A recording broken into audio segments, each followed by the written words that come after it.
Meet Sarah. She grew up in a community a lot like yours. Sarah recently married and moved into a new home with her husband, not far from her parents. Soon after her wedding, Sarah's new home began to feel like a prison.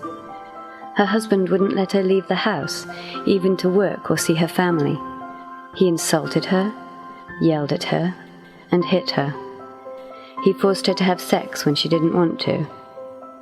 Sarah doesn't know she can seek help.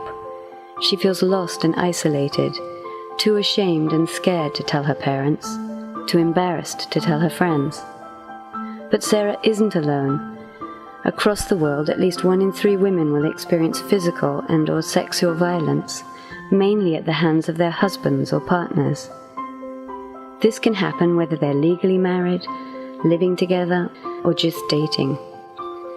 Women and girls also experience a number of other forms of violence over the course of their lives, from family members, acquaintances, and strangers.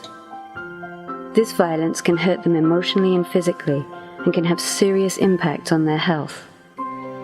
Experiencing violence can prevent women and girls from completing their education, doing work, and earning an income. This violence affects their families, their communities, and entire nations.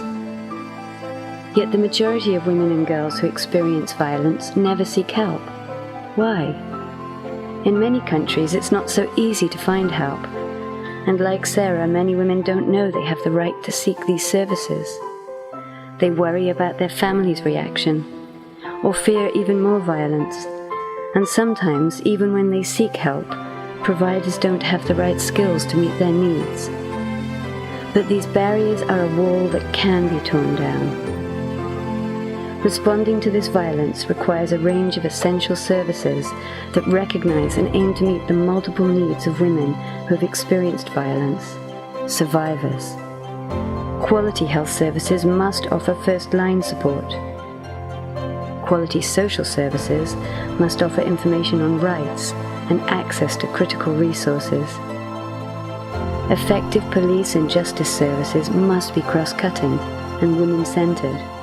From reporting to a police officer and speaking with a lawyer, to getting support for any matters heard by a court, these services must ensure confidentiality and protection. When these services are available and well coordinated, getting help to stop the violence and to recover from its effects becomes more possible. Sarah's is only one story. There are countless others. With proper services, women like Sarah can get the support they need to break the cycle of violence. Spread the word. Take action. Stop violence against women and girls.